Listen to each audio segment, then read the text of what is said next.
और प्लाज्मोडियम आपका कहाँ होता है?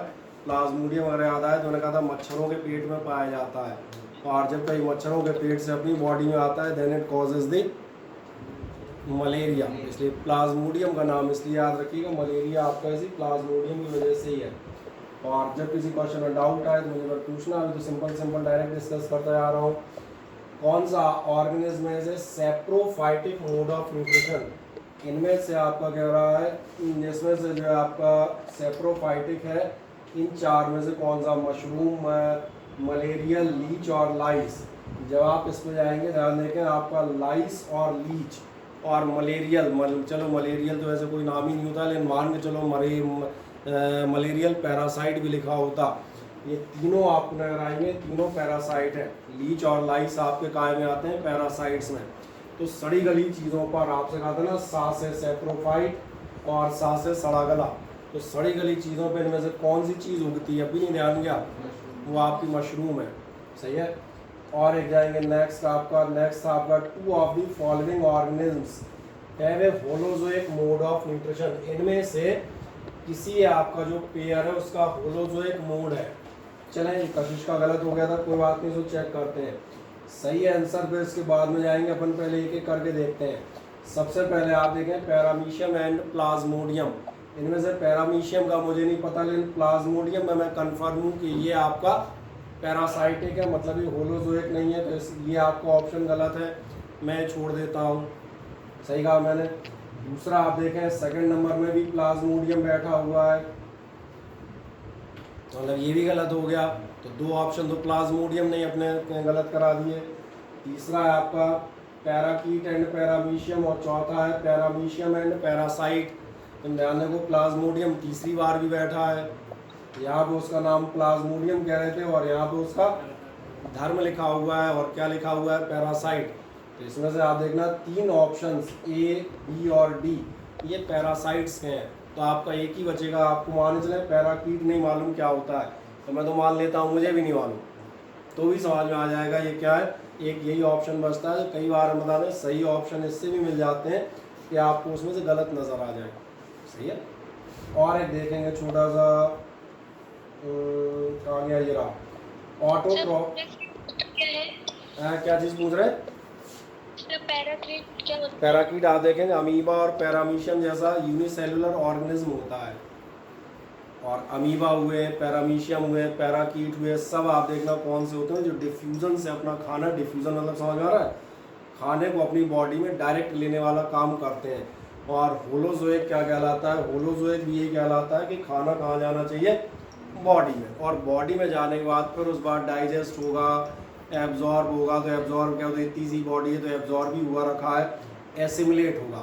जबकि प्लाज्मोडियम या पैरासाइट कौन थे? जिनमें ध्यान देखना, अभी एक क्वेश्चन और ऐसा आएगा जिनमें आपका बाकी सारी प्रोसेस बाहर होंगी, आप केवल क्या करेंगे? डायरेक्ट सब कर जाएंगे, एब्जॉर्ब कर जाएंगे ना। पैरासाइट क्या करते हैं? इनटेक और डाइजेशन नाम की चीज़ नहीं करते, दूसरे का डाइजेस्टेड फूड पे हमला बोल के उसको खा जाते हैं। ये क्लियर हो जाता है। इसीलिए मैंने कहा इसमें से आपके जो तीन ऑप्शन गलत है वो मैंने सिंपली वैसे ही बता दिए। दो आपके कहाँ से गलत हो गए? मुझे ऐसा लग रहा था पैराकीट का नाम आपने नहीं सुना हो सकता। मैंने कहा तीन ऑप्शन तो प्लाज्मोडियम और पैरासाइट, तीन तो वैसे ही गलत हो जाएंगे, क्योंकि प्लाज्मोडियम पैरासाइट होता है, अभी 2 मिनट पहले हमने डिक्लेयर भी किया था। अब आप एक नेक्स्ट जाएंगे, इस बात कहाँ थे? हाँ, ये वाला था autotrophic mode of nutrition requires. Autotrophic mode of nutrition आपको क्या मिलेगा? ऑटोट्रॉफिक में आप देखें CO2 लगेगी, क्लोरोफिल लगेगा, सनलाइट लगेगा। तो एक्चुअली में चारों लगेंगे भाई, तीन नहीं लगेंगे एक्चुअली में। कौन सा लगेगा? ऑल ऑफ द अबव, चारों लग जाएंगे। तो ये आपका आंसर सही था कशिश। लेने का आपका नेक्स्ट था correct order of steps occurring in nutrition. Nutrition के स्टेप तो सबको याद होंगे यार, इंजेशन या इनटेक, दूसरा डाइजेशन, फिर एब्जॉर्प्शन, एब्जॉर्प्शन बाद यूटिलाइजेशन या एसिमिलेशन, और उस बाद बच जाता है तो फिर इजेशन या एक्सक्रिएशन। तुम्हें लग रहा है तो आप डायरेक्ट चेक कर सकते थे कौन सा है। चलो तो सी वाला वैसे दिख रहा है, इंजेशन, डाइजेशन, एब्जॉर्प्शन, एसिमिलेशन और इजेशन। सही है। कौन सा गलत हो गया अक्षर? अरे ये सही क्रम ही भूल गए थे क्या? ये वाला 7 वाला अच्छा, oxygen liberated during the photosynthesis, oxygen कहाँ से आती है? अरे ऑक्सीजन कहाँ से आती है? ऑक्सीजन आने का एक ही तरीका है, कितनी बार अपन ने पानी तोड़ तोड़ के ऑक्सीजन निकाली है, आधा ऑक्सीजन याद है? नहीं नहीं नहीं, CO2 से अलग नहीं होता, गलत सोच गए। जब ये सोचना नहीं, जब भी आपको प्रोसेस मिले हमेशा ध्यान रखना, हम लोग क्या कर जाते हैं ऑब्जेक्टिव में कई बार ये गड़बड़ कर जाते हैं। हम लोग जो है साइंस के ऑब्जेक्टिव में ऑप्शंस से आंसर निकालने पे आ जाते हैं अक्सर। और मैंने कहा जैसे ही कह रहा है फोटोसिंथेसिस में ऑक्सीजन कहाँ से आती है, इन सबको छोड़ दो। आप याद करो फोटोसिंथेसिस में क्या होता है, पहली प्रोसेस ही बताई जाएगी, लाइट रिएक्शन, आपका पानी टूट के 2 हाइड्रोजन और आधा ऑक्सीजन मिलता है। उसके बाद आपको याद आएगा जो CO2 है उसका तो एडिशन होता है इनके साथ, और तब बनते हैं C6H12 सेम समथिंग, यानी CO2 और CO2 और CO2 और CO2, 6 CO2 मिलके एक होती है, CO2 टूटती नहीं है। इसलिए बिल्कुल समझ में आएगा ऑक्सीजन एक ही जगह से आती है, और कहाँ से आती है? वो आती है आपके लाइट रिएक्शन से। और मैं आपको याद दिलाता हूँ, बीच में ऐसे ही हमने कंपनसेशन पॉइंट डिस्कस किया था लास्ट में। मैंने कहा था जब आप खाना बना रहे हैं, आपसे मतलब प्लांट से, ये तो कोई सोचे हम कब बनाते हैं, हमें कौन सा क्लोरोफिल है। और दुनिया में क्लोरोफिल मात्र एक आदमी में पाया जाता है, बताओ कौन सा आदमी है? किस आदमी में क्लोरोफिल पाया जाता है? आदमी आदमी होता है? एवेंजर्स में है है? एवेंजर्स में है, एवेंजर्स में उसका नाम बता सही से। हल्क। हाँ, तो दुनिया में हमने कहा क्लोरोफिल वाला आदमी एक ही है, एवेंजर्स में पाया जाता है, सही कह रहे वो हल्क है। और जिनने हल्क का नाम नहीं सुना उन्हें बताया, हॉलीवुड की मूवीज में एक महाबलशाली, मैं कहता हूँ एक महाबलशाली और दिमाग से बिल्कुल खिसका हुआ एक कैरेक्टर है। जैसे हम कहते हैं अपने आप कौन हो सकते थे, भीम और कुंभकर्ण होते थे उसी साइज में, सही है ना? तो आप सही कह रहे हैं, एक ही आदमी है ना। हम जो बात कर रहे थे, मैंने कहा जब आप जाते थे कंपनसेशन पॉइंट, हमने क्या कहा था? वो हमने कहा था कंपनसेशन पॉइंट ये कि जब कोई आपका प्लांट खाना बना रहा होगा, यानी फोटोसिंथेसिस कर रहा होगा, तो ऑक्सीजन देता है लाइट रिएक्शन में, और उसी समय प्लांट के बाकी पार्ट, क्लोरोप्लास्ट में खाना बनाना भी चल रहा है। जैसे अपने घर में कहीं खाना बनता भी हो, खाने वाले भी होते हैं, थोड़ी बनता ही बनता रहेगा, खाने वाला कोई नहीं है। वैसे आप देखेंगे प्लांट के बाकी पार्ट अपनी जो भी हम कहते हैं मेटाबॉलिक एक्टिविटीज़ हैं, उनके लिए अगर उन्हें एनर्जी चाहिए तो वो उस फूड को बर्न भी करते हैं, और बर्न करते हैं तो वो ऑक्सीजन ले लेते हैं और CO2 निकालते हैं। यानी किसी भी प्लांट में दोनों पार्ट चल रहे हैं, एक पार्ट CO2 लेके O2 दे रहा है, क्योंकि वो क्या कर रहा है, वो आपका कर रहा है फोटोसिंथेसिस। दूसरा पार्ट आप देखना रेस्पिरेशन कर रहा है, वो ऑक्सीजन लेके इस फूड को बर्न करके जलाएगा तो CO2 बाहर हो जाएगी। कभी कभार जब लो लाइट होती है, और मैंने कहा था लो लाइट यानी सुबह सुबह 5 बजे मान के चलो आज की डेट में, क्योंकि उस समय लाइट कम होती है तो फोटोसिंथेसिस की रफ्तार एकदम स्लो हो जाती है। उस समय आप देखना फोटोसिंथेसिस और रेस्पिरेशन दोनों बराबर पे चल रहे होंगे, यानी जितनी कार्बन डाइऑक्साइड लेके O2 दे रहा होगा, दूसरे हाथ से उतनी ही O2 लेके उतनी CO2 दे रहा होगा। और एक बैलेंस पॉइंट ये याद रखिएगा, कभी कभार आपके पेपर में पूछा गया है what is the compensation point for the photosynthesis, समझ में आ रहा होगा, when the rate of photosynthesis and rate of respiration these are just equal to each other. क्या है, समझ में आ जाता है प्रॉपरली, कोई दिक्कत तो नहीं। चलो ये तो मिल गया था कौन टूटता है। चलो एक और देखते हैं, आठवां आपसे कहता था विच of the following is an incorrect statement, गलत जवाब कौन सा है? सबसे पहला है energy is essential for life process, ये तो है यार, ये तो सही जवाब है। अच्छा, organisms grow with time, organism समय के साथ ग्रो होते हैं, ये भी सही है। तीसरे बजाय चौथा पढ़ लेता हूँ, organism must repair and maintain their body, organism को अपनी बॉडी रिपेयर भी करते रहनी पड़ती है और मेंटेन भी करनी पड़ती है। ये बात सही है कि गलत है? तो फिर गलत क्या है? और गलत है movement of molecule does not take place among cells, cells में मॉलिक्यूल्स का मूवमेंट नहीं होता, ये बात बिल्कुल गलत है। मैं आपको याद दिलाता हूँ, पिछले साल आपको मालूम था किसी भी सेल के अंदर डिफ्यूज़न से गैसेस आती भी हैं और गैस के मॉलिक्यूल्स डिफ्यूज़न से बाहर जाते भी हैं। आपके उसी सेल में पूरा छोटा सा इंडस्ट्रियल एरिया विद्यमान होता है। आपके पास होता है rough endoplasmic reticulum, RER, protein factory कहलाता है, प्रोटीन बनाता है फैक्ट्री। गोल्गोई एपरेटस में जाके आप देखेंगे पैक करता है, डिस्ट्रीब्यूट करता है। तो समझ में आ रहा है क्या कह रहा हूँ? बनाएगा, डिस्ट्रीब्यूट होगा, मतलब the movement of the molecules, chemicals, ये कह सकता हूँ, प्रोटीन जो भी है। तो इसका मतलब ये स्टेटमेंट गलत है, और चूंकि ये गलत है इसीलिए यही सही है। नहीं आया समझ में? अरे भाई ये गलत है इसलिए ये सही जवाब है। तो वो यही तो पूछ रहा था गलत क्या है, तो इसमें मैंने कहा ये गलत है इसलिए यही वाला सही उत्तर होता है इसका, और आपका उत्तर होना चाहिए था सी, आप सही हैं। द इंटरनल एनर्जी यानी सेलुलर और एनर्जी रिजर्व इन ऑटोट्रॉफ, आपकी जो सेलुलर एनर्जी होती है, जो इंटरनल एनर्जी कोई भी ऑटोट्रॉफ जमा करता है तो काय के फॉर्म में जमा करता है? ये आपसे कहा था स्टार्च, जैसे कहा था आलू हैं, चावल हैं, और भी जो है एनर्जी काय के फॉर्म में जमा करते हैं? कार्बोहाइड्रेट। तुम याद करो, पुराना भी याद आ जाएगा, न्यूट्रिएंट कभी छठवीं सातवीं में पढ़े हुए। विटामिन हमारी सुरक्षा बीमारियों से करते हैं, मिनरल्स हमारे जो हैं बॉडी की तमाम सारी एक्टिविटीज़ मेंटेन करते हैं, प्रोटीन हमारे लिए मसल्स और बॉडी बिल्डिंग में काम में आती है, कार्बोहाइड्रेट हमारे लिए फ्यूल है। फ्यूल मतलब समझ में आ रहा है? कार्बोहाइड्रेट बर्न होंगे, उसी एनर्जी से आपकी बॉडी चलती है। तो अब हम जो ले रहे हैं, एक बार पहले कहते हो, रोटी वाला एग्जाम्पल दिया था, याद करो। मैंने कहा था आप खा रहे होते हो तो प्लांट का जो कार्बोहाइड्रेट है, एक बार माल्टोज, लैक्टोज, सुक्रोज में बताया था, जो प्लांट का कार्बोहाइड्रेट हो काय के फॉर्म होता है? स्टार्च। स्टार्च हम डायरेक्टली एब्जॉर्ब नहीं कर सकते, तो हमारी बॉडी क्या करेगी? स्टार्च को उस फॉर्म में बदलेगी जो हम एब्जॉर्ब करेंगे, तो वो ग्लूकोज होता है। ये ध्यान जाता है, प्लांट के कार्बोहाइड्रेट या हमने कहा एनर्जी क्या होंगे? स्टार्च होंगे। बढ़िया, ये सही जवाब है। इसके बाद जाएंगे, विच of the following events does not occur in photosynthesis, photosynthesis में कौन सा इवेंट नहीं होता है? आए देखे, conversion of light into chemical, ये तो होता है भैया, लाइट एनर्जी लेते हो केमिकल एनर्जी में कन्वर्ट करते हो। दूसरा कह रहा है reduction of carbon dioxide to carbohydrate, ये तो अभी मैं आपको बता रहा था, कार्बन डाइऑक्साइड से ही कार्बोहाइड्रेट कहीं ना कहीं बनाए जाते हैं, उसी से रिडक्शन होता है, ये भी आपको मालूम है। चौथा चेक कर लेते हैं, absorption of light energy by chlorophyll, ये भी होता है। क्लोरोफिल आपको याद आए, मैंने इसलिए एक वर्ड लिया था, फोटो रिसेप्टर। फोटो रिसेप्टर का मतलब इधर लाइट को रिसीव करने वाला।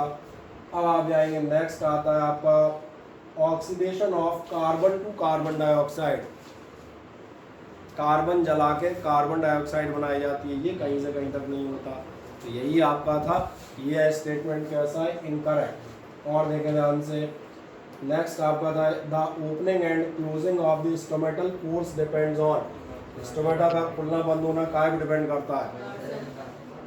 जो सबको मालूम होगा, पानी के गार्ड सेल जो आता है सूखने और स्वेल होने, ठीक है, तो डायरेक्ट सबको याद है। दिख ही रहा है, वाटर इन गार्ड सेल्स, बढ़िया। Most of the plant absorb nitrogen, ज़्यादातर प्लांट नाइट्रोजन, याद रखना, मोस्ट ऑफ द प्लांट, ज़्यादातर के बारे में कह रहे हैं, नाइट्रोजन कैसे एब्जॉर्ब करते हैं। कुछ एक एल्गीज छोड़ दें, केवल जो नाइट्रोजन डायरेक्ट लेती हैं, बाकी सारे आप देखेंगे नाइट्रोजन कहाँ से लेते हैं? ये आपके ज़मीन में जो नाइट्रेट और नाइट्राइट होते हैं। मैं आपको याद दिलाता हूँ, एसिड बेस सॉल्ट में भी आपसे चर्चा कर रहा था, मैं कहा था किसी भी प्लांट को 3 एलिमेंट चाहिए होते हैं, एक नाइट्रोजन यानी N, एक फॉस्फोरस यानी P, और तीसरा पोटेशियम यानी K।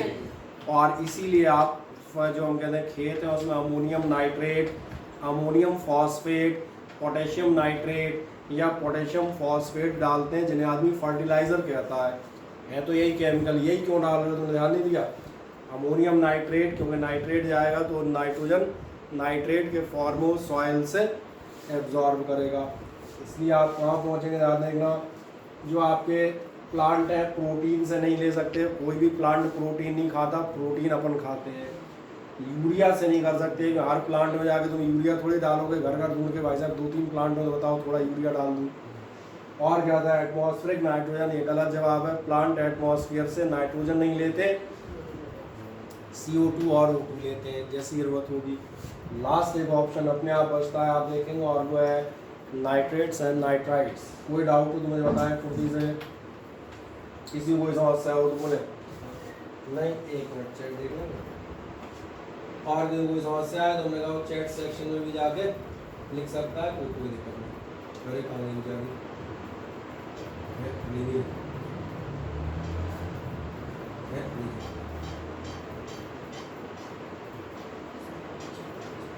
ये बेचारे के लिए क्या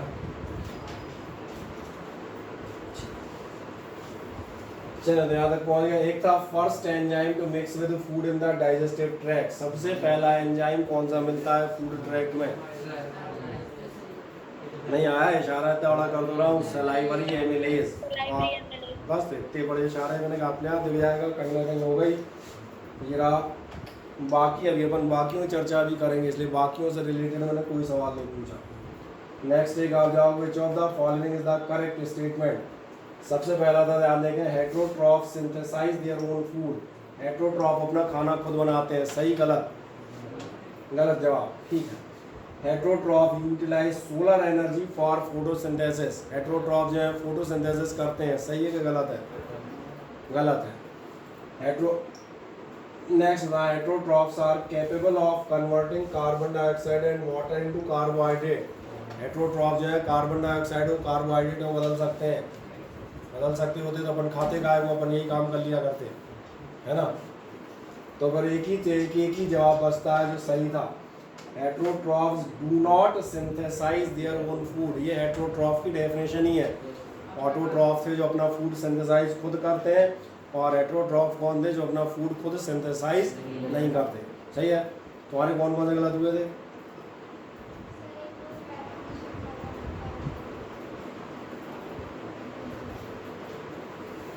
ठीक, कोशिश करें अगली बार जो और हम कहते हैं बेहतर, ज़्यादा से ज़्यादा आपके सही जाएँ, है ना।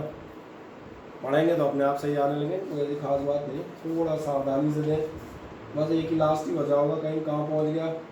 विच of the following group of organs the food material is broken down outside the body.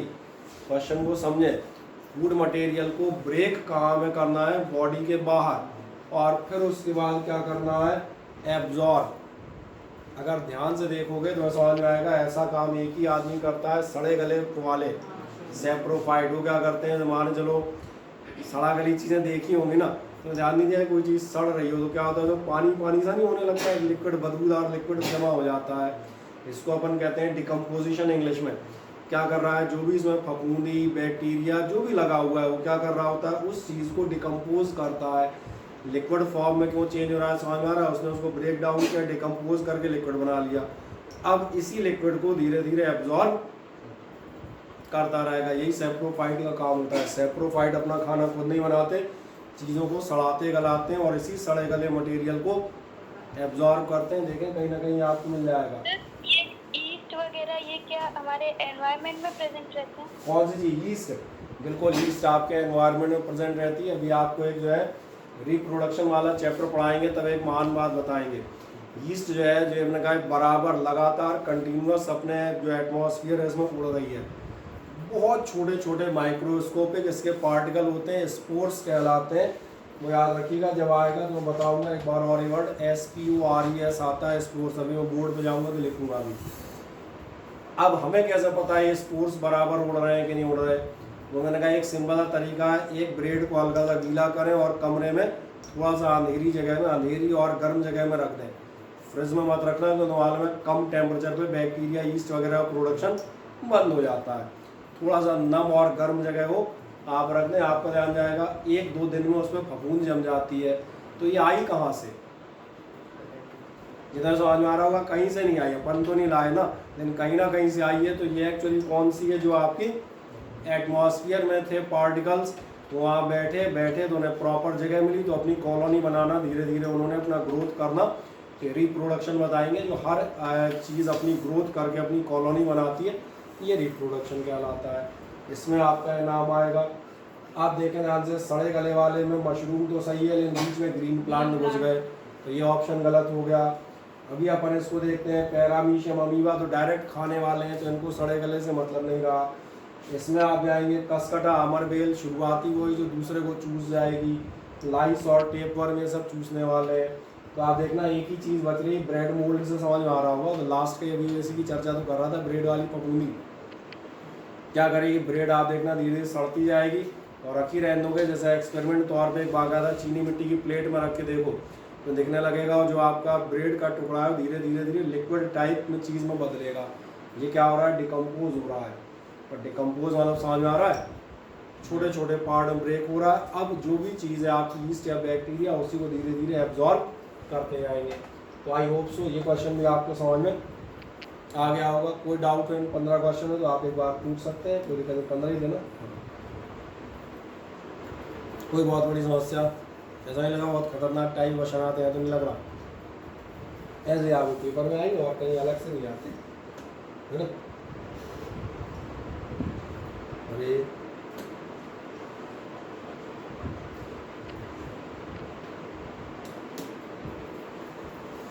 अब मैंने कहा जो अपन नेक्स्ट चीज़ पे आज की डेट में चलेंगे वो मैं कह रहा था nutrition in amoeba. Nutrition in amoeba में एक दो बार पढ़ा चुका हूँ, तो मैं चाहूँ तो उसको डायरेक्ट याद दिला हुआ भी तो यार अभी इसमें बता तो रहे थे।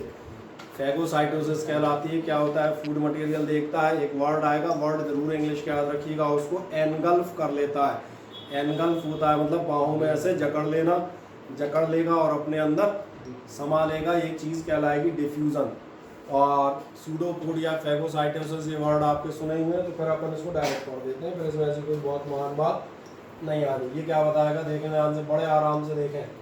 ये कह रहा है in single celled organisms the food में taken by the entire surface, पूरी सरफेस से आपका फूड लिया जा सकता है।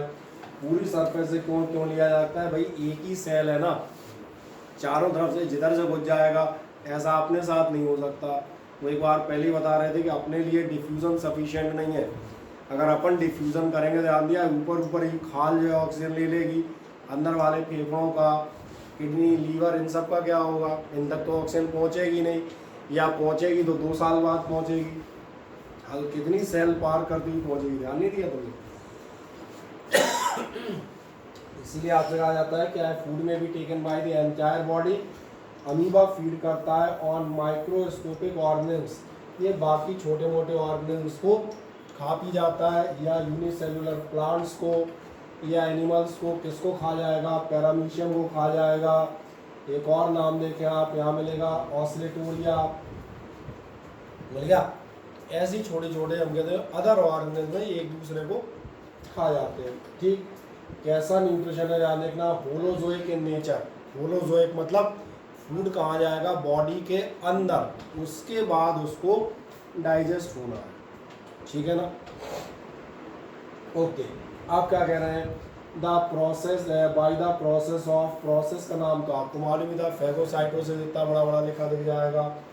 The various steps involve, steps क्या क्या इन्वॉल्व है देखें जरा, वही स्टेप है जो आपसे डिस्कस कर रहे थे।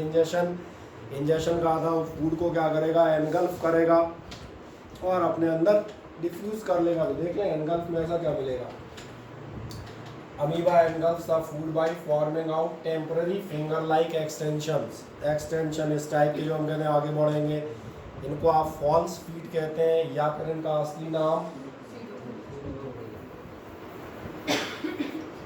चेक।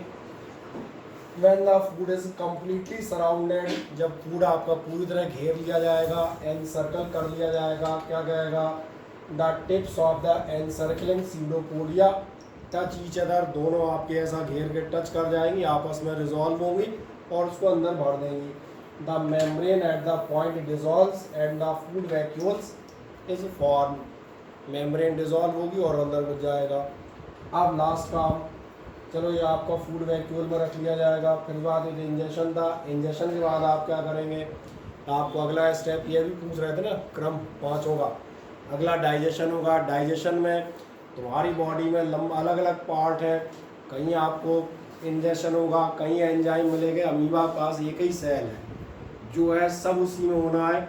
एंजाइम्स भी कहाँ मिलेंगे, उसी में मिलेंगे। जैसे आपने एक लाइजोसोम का नाम सुन रखा है तो समझ में आ रहा होगा, एंजाइम्स मौजूद होते हैं सिंगल सेल में भी।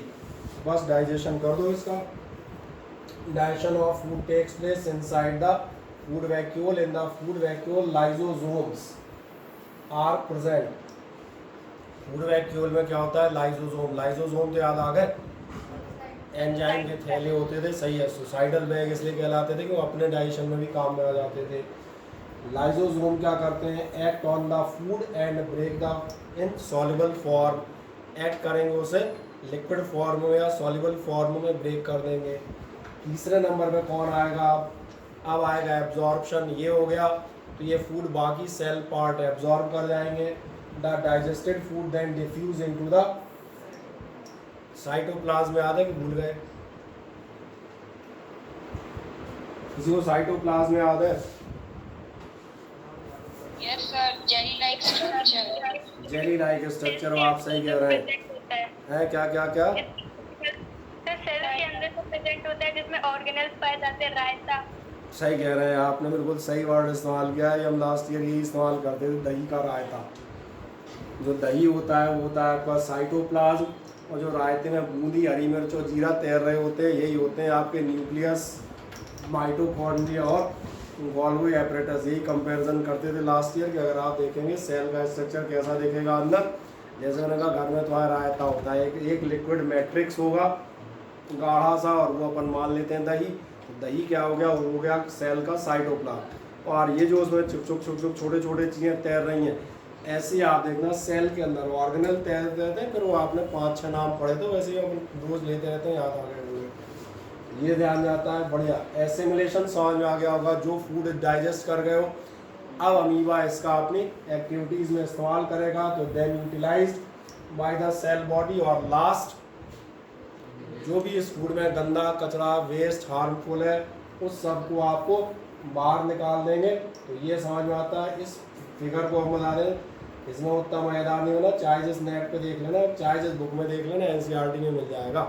तो हम बता दें, आपको साफ नजर नहीं आ रहा है। ये कह रहा है कि ये फूड मटेरियल है, ये अमीबा है। ये अमीबा की 2 छोटे छोटे पैर, इसने क्या किया, ये 2 पैर अपने इस टाइप से निकाल लिए, और ये कहलाएंगे, क्या कहलाएंगे? ये कहलाएंगे आपके फॉक्स फीट। और अगली बार ध्यान देखना, ये जो आपका फूड मटेरियल था, कहाँ घुस गया? ये अंदर घुस गया। ऐसे जब निकालना होगा तो निकालते समय देखो, ये आपका अमीबा और ये आपकी गंदगी। जैसे बाहर आया था वैसे ही बाहर भी, अंदर भी ले सकते हैं और बाहर भी ले सकते हैं। मैं फिगर तो आप कहीं भी देख सकते हैं, कि अगले टाइम में शीट देंगे उसमें कलर प्रॉपर कलर में आ जाएगा। हाँ सर, ये एनगल्फ के प्रोसेस को हम एंडोसाइटोसिस भी कहते हैं। एक मिनट, क्या करें? एंगल्फ क्या? एंडोसाइटोसिस। एंडोसाइटोसिस। एंडोसाइटोसिस में वो आपको ध्यान, अरे तो 2 कॉमन से वर्ड में एक संग बताता हूँ। जो आप जाते हैं तो अपने पास 2 वर्ड होते हैं, एक कहलाता है, मैं दोनों लिख देता हूँ, शायद आप जल्दी समझ में आएंगे। अभी नहीं समझ में आया, अंदाज लगा लो, शायद समझ में आ जाए। एंडो अंदर, एक्सो बाहर। बस इसलिए मैं दोनों लिख दिया ना, मैं दोनों लिख दूंगा तो शायद जल्दी समझ में आएंगे। एंडो मतलब मटेरियल घुस रहा है अभी अंदर, ये मटेरियल कहाँ गया? ये अंदर जा रहा था। और ये एक्सो है, कहाँ गई एक्सो? ये वाली एक्सो है, इसमें देखोगे कचरा जो है ये बाहर आ रहा है। दोनों साइटोसिस है। साइटोसिस मतलब सेल के आर पार होना। सेल के आर पार में एक बार अंदर भी आ सकती है और एक बार, सही है। और फेगोसाइटोसिस क्या है? पर्टिकुलर जो खाना लेने की प्रोसेस है उसको हम फेगोसाइटोसिस कहते हैं। बाकी फेगोसाइटोसिस भी एक तरह की एंडोसाइटोसिस ही होती है। लेकिन एंडोसाइटोसिस में बहुत सारे काम हो सकते हैं। एंडोसाइटोसिस मतलब चीज़ें अंदर लेना। एंडोसाइटोसिस में ध्यान रखना, फूड भी हो सकता है, आपका पानी भी हो सकता है, आपकी गैसेस भी हो सकती हैं, और कुछ अदर मटेरियल भी हो सकते हैं। ये सारे एंडोसाइटोसिस में आएंगे। जैसे आपको याद आएगा डिफ्यूज़न, चाहे गैसेस आए, चाहे सॉलिड आए, चाहे लिक्विड आए, सब डिफ्यूज़न है। लेकिन पानी के डिफ्यूज़न को हम एक खास नाम दे देते थे, ऑस्मोसिस। ऐसे जो आपका फूड का एंडोसाइटोसिस है वो क्या कहलाने लगता है? वो कहलाने लगता है, अब ये समझ में आता है, कोई दिक्कत नहीं, इसलिए मैंने कहा पूरा डिटेल एक बार दिखा देते हैं। मुझे से कोई डाउट हो तो आप और पूछ सकते, कोई सकते नहीं। ऐसे जब वाटर वाला आएगा, वाटर को जनरली हम कहेंगे ऑस्मोसिस, और बाकी ये सारी प्रोसेस ओवरऑल यही है। ओवरऑल हम इनको क्या कहेंगे? एंडोसाइटोसिस। सेल के अंदर जाना, या जो यहाँ जा रहे थे वो होगी सेल के बाहर जाना। ठीक, वो एक्सो हो जाएंगी। अब कोई डाउट नहीं? न्यूट्रिशन इन ह्यूमन बीइंग की बात कर लेते हैं, ये आपको बहुत जल्दी समझ में आएगा 1 मिनट के अंदर। आज न्यूट्रिशन जब ह्यूमन बीइंग में करते हैं तो सबसे पहले मैं आपको एक मोटे तौर पे आप पार्ट याद दिला दूँ, कौन कौन से पार्ट होते हैं एक आदमी में। छोड़ें फिगर, अपन सब ह्यूमन सिस्टम के अपन सब जिंदा फिगर हैं भाई। क्या आपका ध्यान जाता है? सबसे पहला पार्ट आपके पूरे के पूरे जो हम कहते हैं डाइजेशन सिस्टम है वो कौन सा होगा? समझ में आ रहा है? यहाँ से लेके आपका ध्यान देखें जो फूड पाइप जाता है और सब इंटेस्टाइन वगैरह जाएंगे, पूरा का पूरा सिस्टम ऊपर से लेके नीचे तक, ये आपका सिस्टम कहलाता है एलिमेंट्री कैनाल। एलिमेंट्री कैनाल ऐसा वर्ड है जो आपने पहले भी कभी सुना हो सकता है 7th 8th के आसपास। एलिमेंट्री कैनाल के भी मैं शुरुआत के 2-3 पार्ट डिस्कस करता हूँ पहले, ठीक है? पूरा एक बार में टुकड़ों में लेंगे ना। एलिमेंट्री कैनाल में सबसे पहले समझ में आ रहा होगा, सबसे पहले अपने पास फर्स्ट पार्ट पड़ेगा मुंह, छोटा सा एक नैरो स्लिट, स्लिट मारने वाले में गैप या दरार, नहीं खाओगे और क्या। यहाँ से खाना आप क्या करेंगे, ये किस काम में आएगा? इंजेक्शन। अब इसमें मैं ऐसा क्या बता रहा हूँ तुमको, अच्छा खाना मुंह से खाते हैं, माय गॉड, ये तो हमें पता ही नहीं था है। मतलब mouth is used for the injection of the food, definition आज याद करूँगा घर जाके, फिर ऐसा थोड़ा लगा। इसके बाद आप देखना जैसे ही मुंह के अंदर घुसोगे क्या चीज़ें मिलेंगी। सबसे पहले आपको मिलेंगे दांत, टीथ, एक आपको मिलेगी टंग, और एक मिलता है तालू या पैलेट। तालू या पैलेट समझ में आ रहा है? आपके मुंह की छत। हाँ तो तालू कहते हैं, जहाँ तक मेरा अंदाज है उस पे हिंदी में तालू कहते होगे, कुछ और कहते होगा। जो दांत हैं इनके ऊपर मुंह की छत हो जाती है ना, कई बार हुआ होता है, क्या हुआ, बोले आप छाला हो रहा है, कहाँ हो रहा है, बोले तालू। हाँ देख लो। टंग, अच्छा अब इनके क्या काम होते हैं? चलो पहले दांतों पे चलते हैं। क्या आपको मालूम है आपके पास 3-4 टाइप के दांत होते हैं। सबसे पहले जो दांत होते हैं, सबसे पहले 4 सामने वाले, 2 ऊपर के 2 नीचे के, ये आप देखेंगे फावड़े नुमा दांत होते हैं, बिल्कुल फ्लैट। ये काय काम में आते हैं? इनका फंक्शन है काटना, और इसलिए कहलाते हैं इंसीजर्स। कभी भी आप देखना, माने चले आप सेब खा रहे हो, केला खा रहे हो, कुछ भी खा रहे हो, आप काटना कहाँ से काटते हो? ऐसे या ऐसे? समझ आ गया? यानी ये काय काम में आते हैं इंसीजर्स, काटने के, बाइटिंग। अब इसके जस्ट बगल में देखना, 2 ऊपर 2 नीचे 4 चुड़ैलों वाले दांत होते हैं।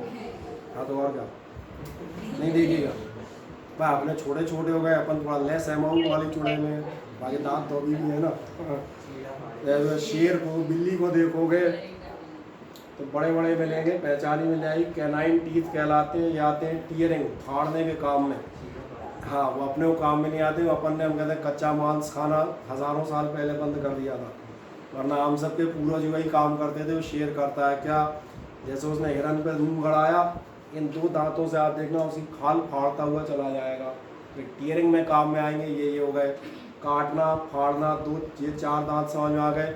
इसके बाद आप देखना यहाँ से आपकी दाढ़ें होती हैं, दाढ़ भी देखोगे 2 होती हैं, इनमें से ये कहलाती है pre molar. Pre molar, pre मतलब समझ में आ रहा होगा पहले वाली, उसके बाद वाली कहलाती है मोलर।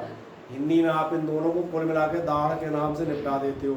ये भी आप देखना 2 और 2 4 और 4 8 ये हो जाएंगी पूरी। अब अगले नंबर पे आएंगे, इनका क्या काम होता है? इनका काम होता है चबाना। चबाना मतलब ग्राइंडिंग, पीसना। आप रोटी खाओ, रोटी खाते समय आपने ध्यान दिया आप क्या काम करते हैं? आप खुद देखेंगे रोटी आप काटते यहाँ से हैं, चबाते कहाँ से हो? सही बोल रहा हूँ ना? इसका काम क्या होता है? ग्राइंडिंग। तो मुझे लग रहा है टीथ के बारे में इतनी नॉर्मल जानकारी सबको और समझ में आ गई होगी। अगला काम आता है आपका जीभ का। जीभ का क्या काम होता है बोलने के अलावा? टेस्ट। सबसे पहला काम होगा, ध्यान देखना, टेस्ट। और दूसरा काम होता है जीभ असलियत में इसलिए बनी है, जीभ होती है, बता दें अपनी वो कड़छुली, और क्या कहते हो इसको? चमचा, कुछ और कहते हो? कलछी। सही कह रहे हैं, सबका नाम एक ही है। इसका सबसे पहला काम होता है जो आपने चबाया है, जो आपकी यहाँ सलाइवा निकल रहा है, ये मिक्स करता है। अगर ये प्रॉपर नहीं हो तो हम बता दें सलाइवा आपके उसमें प्रॉपर समता नहीं है, और सलाइवा नहीं सनेगा तो ध्यान जा रहा है खाना गले में अटक जाएगा। जैसे भरोसा नहीं हो, बड़े मज़े से 2 चम्मच पंजीरी खा के चेक कर लेना। सही बोल रहा हूँ ना? इसका काम यही है। क्या कह रहा है जल्दी बोल? सलाइवा नहीं होगा तो अपन बोलेंगे तो पंजीरी जो सामने बैठा होगा ना। हाँ सही कह रहे हो। तो इसलिए अब जो बैठा होगा बाद में तो करके हमारी जान निकल जाएगी। सही है ना। इसका काम ये होता है मिक्सिंग करती है सलाइवा के साथ, प्रॉपर मिक्सिंग, ताकि फूड सॉफ्ट हो जाए और आसानी से आप उसे स्वेलो कर सकें, निगल सकें।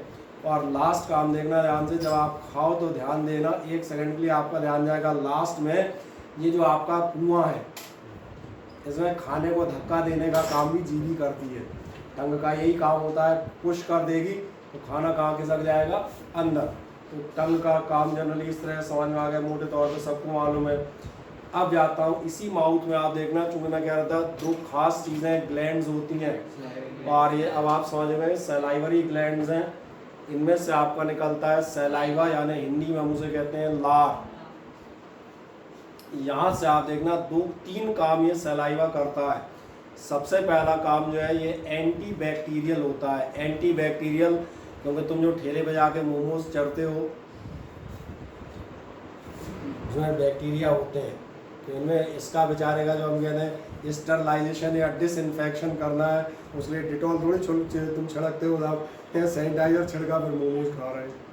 तो उसका स्टरलाइजेशन कौन करता है, एंटी बैक्टीरियल। सबसे पहले आपको कौन मिलेगा, सलाइवा। दूसरा सलाइवा का काम होगा सॉफ्ट और स्लिपरी बनाना, ताकि फूड मज़े से घुस जाए। ये भी बता रहा था आपको वो जीभ के फंक्शंस में।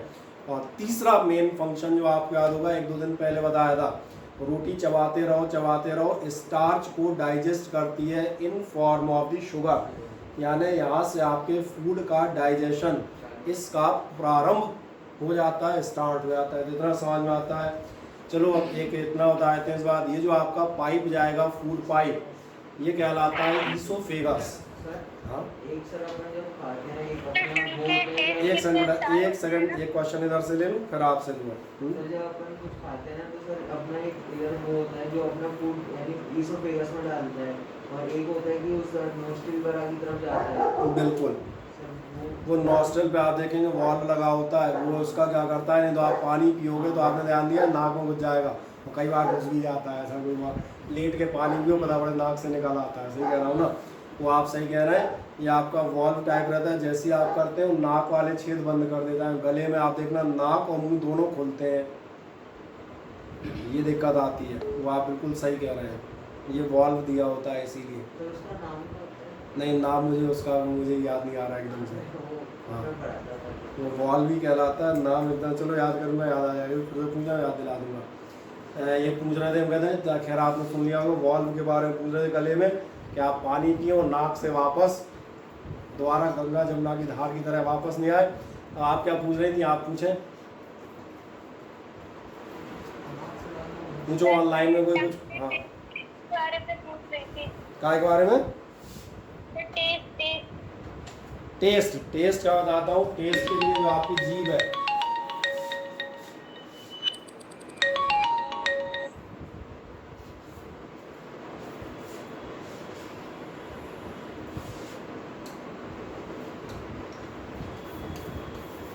आवाज नहीं आ रही।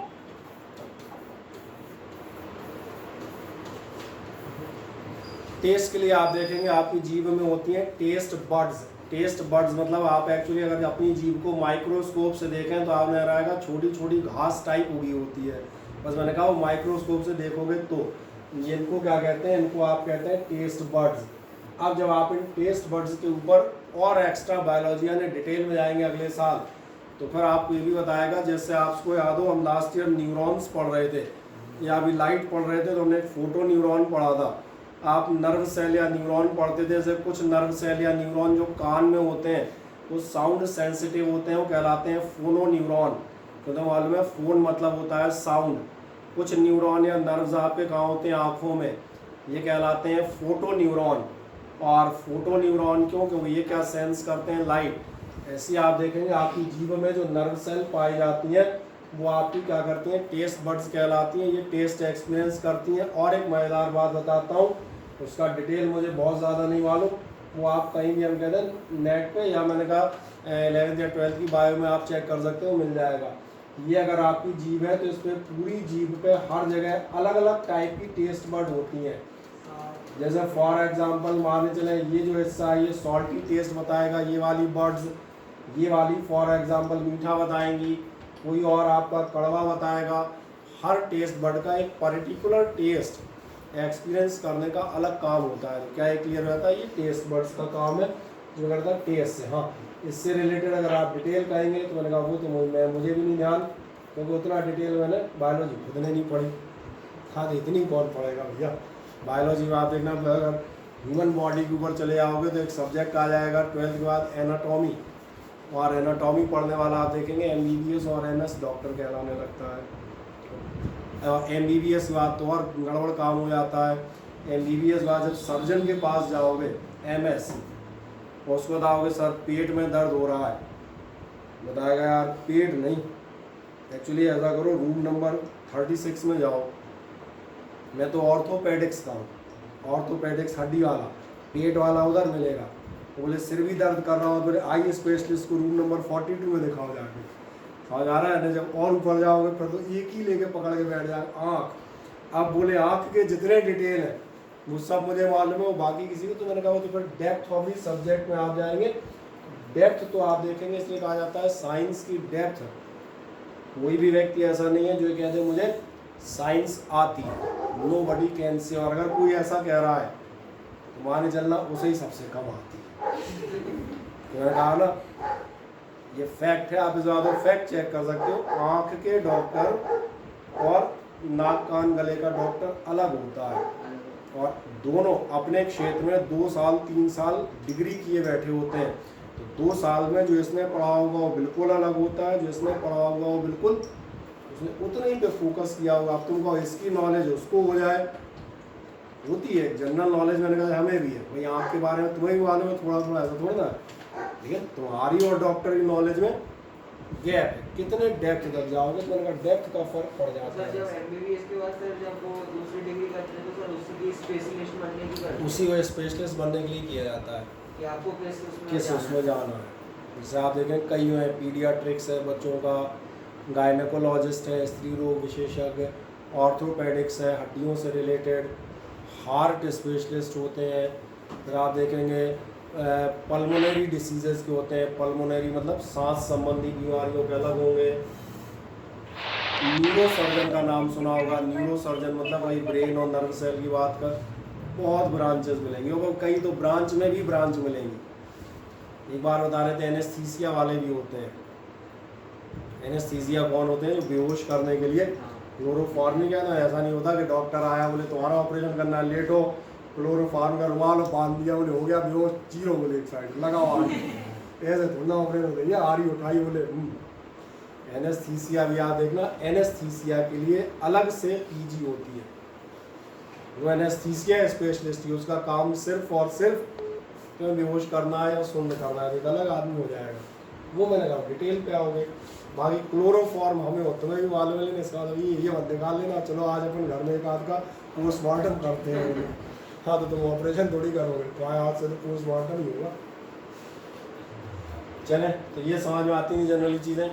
आयन के बारे में बात कर लेते हैं। न्यूट्रिशन इन ह्यूमन बीइंग आपसे क्या कहेगा, the organs which are responsible for the injection digestion etcetera. वो मालूम है ये सब के सब क्या करते हैं, कॉन्स्टिट्यूट द डाइजेस्टिव सिस्टम। ये हमारा पूरा का पूरा डाइजेस्टिव सिस्टम बना रहे होते हैं।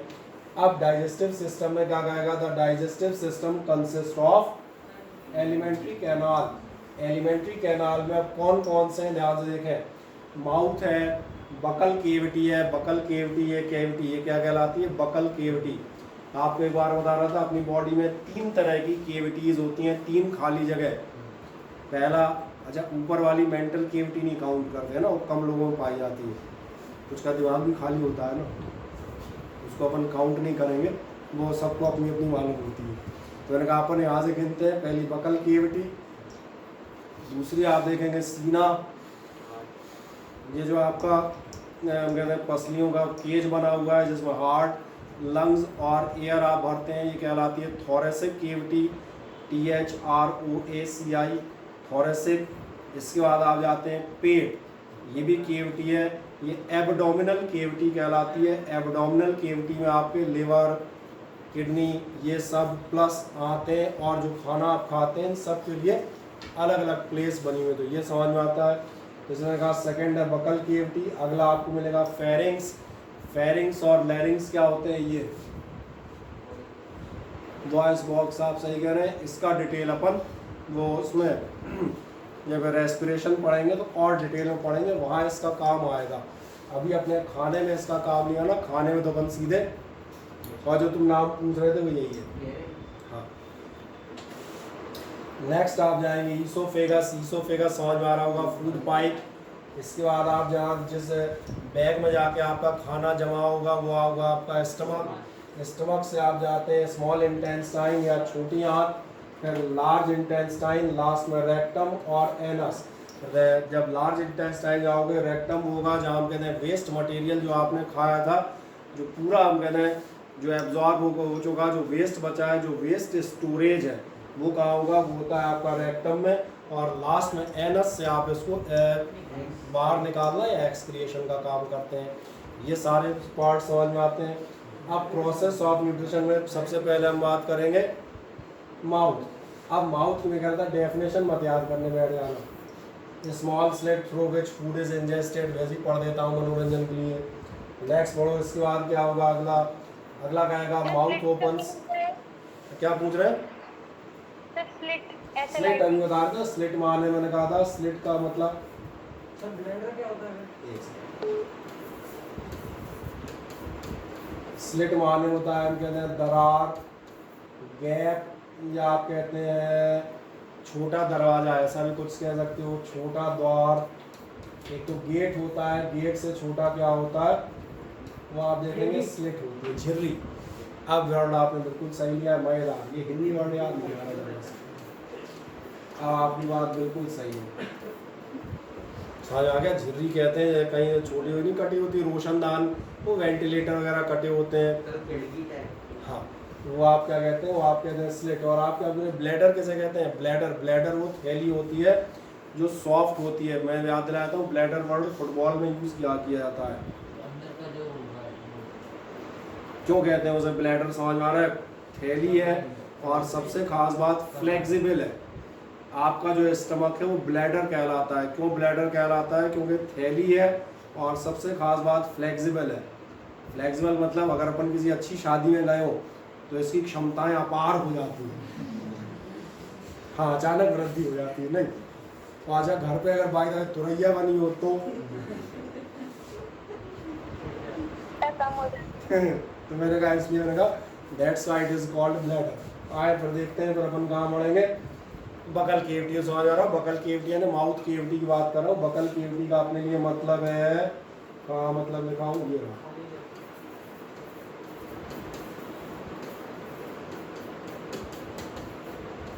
ये मेरा मतलब है बकल केविटी से।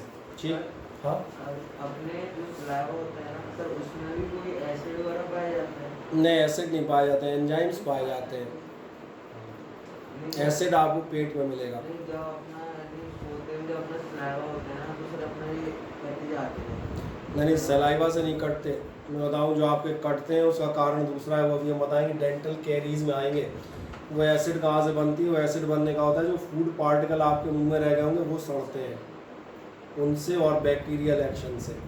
ये यहाँ साइड में कटना, या हम कहते हैं अंदर दांतों में छेद होना, ये सब उनका महान कार्यक्रम है। उस पर भी हम आगे चर्चा करेंगे, वही अपनी अलग टॉपिक आ जाएगा। चले, ये तो समझ में आ रहा होगा। माउथ आपका जहाँ खुलता है वो चैम्बर आपका क्या कहलाएगा? बकल केविटी कहलाएगा।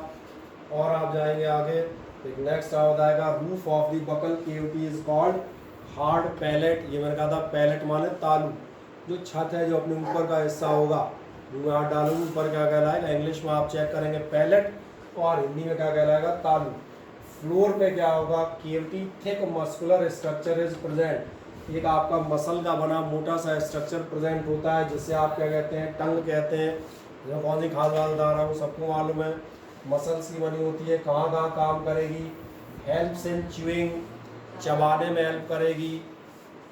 स्वेलोइंग, निगलने में हेल्प करेगी। अभी कर रहे हो, खाना कर रहे हो, उसको अंदर धक्का कौन देगा? तो यही धक्का देके धीरे से प्रेस करके अंदर धकेलता है। स्वेलो, टेस्टिंग में काम में आएगी, स्पीकिंग में काम में आएगी। सही है, ये सब मालूम है। Tongue has various types of papilla. जो पेपिला है, मैंने कहा छोटे छोटे उभार या इस टाइप की चीज़ क्या है, नहीं मतलब घास सरीखे होंगे। पेपिला छोटे छोटे जो इस टाइप के, बर्ड्स टाइप निकली होंगी। चलो मुझे बड़ी बनानी पड़ेगी। ताकि सबको दिख जाए। पेपिला मतलब हमने कहा कैसे होंगे, ऐसा स्ट्रक्चर। बस ये इतना बड़ा नहीं होता, तो माइक्रोस्कोप से देखोगे तो ऐसा दिखेगा, क्योंकि घास सरी की उंगली दिखेगी। और ये आपके क्या चीज़ की किस नाम से आने आते हैं, ये आपके लिए कहलाते हैं टेस्ट बर्ड्स। तो ये आपके हो गए टेस्ट बर्ड्स। और आगे थोड़ा सा बढ़िएगा तो जो हम बात कर रहे थे उसी पर चलेंगे। Taste buds for sweet taste are located at the anterior end of the tongue, अंदर वाले सिरे पर होते हैं। For bitter taste at the posterior end, और उसके बाहर अंदर के सोर टेस्ट कहाँ होता है, दोनों साइड्स पर। सॉल्टी टेस्ट कहाँ होता है, on A small part just behind the interior and of the टंग। कि मैंने कहा जानकारी मौजूद है, पर आपको याद होगा मैंने कहा था डिटेल्ड है, कोई बहुत ज़्यादा इसकी वैल्यू नहीं है। मैंने कहा आप कहीं से भी मनोरंजन के लिए, जीके के लिए आप इसे पढ़ सकते हैं। बाकी या कोई बायोलॉजी लेने की इच्छा रखता हो तो एक बार पढ़ सकता है, उसे डिटेल अगले साल पढ़ेंगे थोड़ा सा इस पर दिमाग लगा सकता है। तो इसलिए जो आपका सवाल था कौन सा टेस्ट कहाँ से मिलता है, अब एक नेक्स्ट आप जाएंगे, हम कहाँ जाएंगे, ये दांत वाला मामला। ये भी बता रहे थे jaws present in buccal cavity. Jaws मतलब जबड़ा, जबड़ा समझ में आ रहा है। एक तो ये होता है पूरा दांत वाला जो हिलता है, नीचे वाला जबड़ा ध्यान रखना, नीचे वाला मूवेबल होता है, और ऊपर वाले दांत या जबड़े ध्यान देखना फिक्स होते हैं। देख लो चला के, अभी हम कहते यही चलेगा, तुम जो ये पकड़ ले ऊपर खोपड़ी चलने लगे वो नहीं चलेगी। ये भी मालूम है, कोई मालूम ऐसी खास बात नहीं। जॉज प्रेजेंट होते हैं, क्या प्रोवाइड होता है इनमें, with 4 different types of teeth. कौन कौन से टीथ, सबसे पहले आपसे कहा था इंसीजर्स। फिर याद दिलाता हूँ सामने के 4 फिगर में आप चेक कर सकते हैं। जो सामने वाले मैंने कहा था फावड़े नुमा टीथ हैं, ये आपके क्या कहलाएंगे, ये आपके कहलाएंगे इंसीजर्स। जब अपन कुछ ठंडा खाते हैं ना, जब आगे तो सर इसमें वो सब होते हैं, वो अगर हम बता दें सेंसिटिविटी कहलाती है, झंझनाहट हो जाती है ना, तो कभी आपके जो दांत की जड़ें हैं वो कमज़ोर होंगी, वो उस वजह से होता है। अचानक से ठंडा है, अचानक से गर्म क्या करता है, एकदम सेंसेशन क्रिएट करता है, कुछ जड़ें वीक होंगी, उस वजह से एकदम से टेम्परेचर चेंज से क्या होता है, आप ध्यान है हर चीज़ फैलती है, सिकुड़ती है। तो कमज़ोर जड़ें होती हैं तो एकदम से इस वाइब्रेशन को बर्दाश्त नहीं कर पाती, अपने को वाइब्रेशन फील नहीं होते, बट उनमें न्यूरॉन होते हैं, उनको बहुत ज़्यादा लगते हैं। तो एकदम आप देखना ठंडा पानी लगता है बहुत सारे लोगों को, लेकिन लगेगा उन्हीं को जिनमें कहा मैंने दांत कमज़ोर होंगे। ऐसा आदमी जो देखोगे, हम कहते हैं कोई हरियाणा वाला जाट जो गन्ना ऐसे चूसता हो, देखे होंगे, उसको आप देखेंगे, उसको तुम ठंडा गर्म चाहे कुछ खिलाओ, उसको नहीं लगेगा कभी। ये मैंने कहा ये उसमें आ जाएगा। दूसरा आपको आ जाएंगे कैनाइंस का एक काम में थे फॉर टीयरिंग। अगर आप फाड़ रहे हैं किसी चीज़ को, मैंने कहा था चुड़ैल वाले दांत कर रहा, गड़ा दिए और खींचोगे तो जो खाल है फटती चली आएगी, वो इस काम में आते थे। प्री मोलर्स और मोलर्स मैंने कहा था दोनों दाढ़ें होती हैं, ये आपके प्री मोलर और मोलर दिख रहे होंगे, जो आपके लास्ट 3-4 दांत होते हैं, ये आपके मतलब खुद गिन सकते हैं, एक एक उंगली रखे उसमें कौन सी मान बना है, चाहे इधर वाले चाहे उधर वाले। ये दोनों काय काम में आएंगी पीसने के। पीसना मतलब चक्की नहीं, पीसने कह रहा हूँ, चबाना जिसे हम कहते हैं, फूड को बिल्कुल क्रश करके एकदम छोटे छोटे पार्ट में कन्वर्ट कर देना। मुझे नहीं लगता है इसमें कोई खास दिक्कत होगी। अब जो एक लास्ट चीज़ बता रहा था वो याद रखिएगा, और वो आप क्या याद रखेंगे, 3 pair of salivary glands, 3 pair पाए जाते हैं, 2 और 2 ये कहाँ मिलते हैं, गाल के पास, ये अंदर, समझ में आ रहा है, इनसाइड मिलेंगे। आर फाउंड इन माउथ, जिनका काम क्या होता है, सलाइवरी ग्लैंड का काम बता दिया था ना, हाँ, जो आपके क्या काम करेंगे, विच release there secretions into the buckle cavity. जो अपना सेक्रेशन वर्ड का मीनिंग बता दूं, सेक्रेशन वर्ड जो है थोड़ी ये कई बार आएगा आपके पास। सेक्रेशन मतलब हम सही बता दें, ये होता है रिसाव। रिसना सुना है कभी, रिसाव या रिसना वर्ड सुना है, नहीं सुना? कोई भी लिक्विड जब कहीं से निकलता है, निकलना मतलब एकदम फ्लो में निकलना नहीं, जो धीरे धीरे नहीं रिसता, वो आपके वजह सेक्रेशन कहलाते हैं। जैसे आंसू है, हाँ, ड्रॉप बाय ड्रॉप या धीरे धीरे, मैंने कहा आंसू जो निकलते हैं सेक्रेशन है। पसीना निकलना, अब किसी का पसीना ऐसा नहीं आएगा, गर्मी में आया तो नल चालू हो गए, दोनों तरफ तुमने 2 भगवान ने रख दिए भाग दो गोली। हाँ, पसीना क्या होगा ध्यान देखना, पसीना निकलता नहीं है, पसीना आपकी बॉडी से बिल्कुल धीरे धीरे, ये सेक्रेशन है। ऐसे आप देखेंगे लार आई, लार भी हम कहते हैं, अभी तुम जाओगे घर ये कॉम्प्लेक्स बल से निकलोगे क्या होती है, सही बता रहा हूँ, सेक्रेशन स्टार्ट नहीं हुआ अभी, तो मास्क वास्क लगा रहे हैं आजकल, मुझे पता नहीं पड़ता। तो ये जो मैंने कहा ये क्या है, लार में भी कोई है थोड़ी ना कि नल चालू हो जाएगा, तो ये क्या कहलाते हैं, सेक्रेशंस। ये याद रखिएगा, हार्मोन्स में, टीयर्स में, स्वेट में, सलाइवा में, और भी जो इस टाइप की चीज़ें आएंगी, ये वर्ड सेक्रेशन आपका बार बार आएगा, इसलिए मैंने इसका हिंदी अनुवाद कर दिया, हमें समझ में आ जाएगा। ये जो सलाइवरी ग्लैंड्स हैं, जो इनका रिसाव निकलता है, यानी कहा जाए जो लिक्विड निकलता है सिंपल भाषा में, वो अपना कहीं देते हैं बकल केविटी में, वो मालूम है, अभी सलाइवरी एमिलेज, वो भी नाम आपको मालूम है, तो हमने वैसे ही ले लिया। ये आपका एक एनसीईआरटी का फोटो है, कहीं और नहीं है, एनसीईआरटी वाला फोटो है, तो वैसे मज़े से घर पे देख सकते हो बैठ के। ये सबको मालूम है, टंग है, ये आपका हम कहते हैं माउथ, ये भी सबको मालूम है, माउथ। हाँ, इसका डायग्राम आ जाता है, लेकिन इसका ये वाला मत बनाना, इसको थोड़ा नेट से और अच्छा देख लेना, थोड़ा सिंपल सा, नहीं हुआ तो हम यहीं शो कर देंगे, कोई दिक्कत नहीं, वैसे घर में कर सकते हो। सिंपल सा एक हम बता दें, केवल जिसमें लाइन डायग्राम टाइप बन जाए देख लेना, या कोई से 6वीं 7वीं की पुरानी बुक रखी उसमें देख लेना, ज़्यादा बेहतर नहीं, वो अजीब सा हो जाता है, इसलिए नहीं बनता, बता रहे हैं ना। बाकी आप देखेंगे जो ये आपका पूरा डाइजेस्टिव सिस्टम है, सबसे ऊपर आप देखेंगे, यहाँ पे आप देखेगा एक डायफ्राम रहता है, डायफ्राम मतलब लेयर, पर्दा कह सकते हो, डायफ्राम को पर्दे भी कहलाते हैं। कान में डायफ्राम होता था, याद लास्ट ईयर का याद आएगा, कान का पर्दा कहलाता है हिंदी में। तो डायफ्राम, हाँ डायफ्राम से हिचकी आती है, आप सही कह रहे हैं। डायफ्राम जो है इसका काम होता है, डायफ्राम जो हम सांस लेने की बात करेंगे रेस्पिरेशन में, ये डायफ्राम ही हम बता दें फैलता है, सिकुड़ता है, इससे आपकी चेस्ट फैलती है और सिकुड़ती है।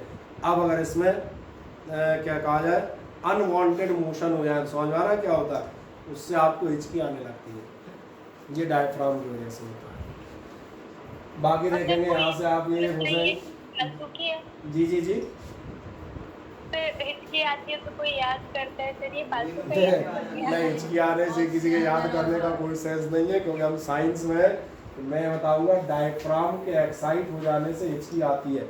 और अगर डायफ्राम एक्साइट है और कोई अदर रीज़न नहीं है कि उसमें कोई बैक्टीरियल इन्फेक्शन हो या ऐसा कुछ हो, वो कहीं बहुत कम होता है, क्योंकि ऐसे आदमी का आप देखना हिचकी बंद नहीं होगी, उसे फिर मेडिकल असिस्टेंस की ज़रूरत पड़ जाती है, वो एक अलग मैटर हो गया। नॉर्मल जो हिचकी आती है उसमें 2 काम आप करें, आप तुरंत आराम मिलेगा। एक तो आप ठंडा पानी पिए, ठंडा पानी पियोगे क्या होता है, ठंडे पानी डायफ्राम सिकुड़ा और रिलैक्स हो जाता है।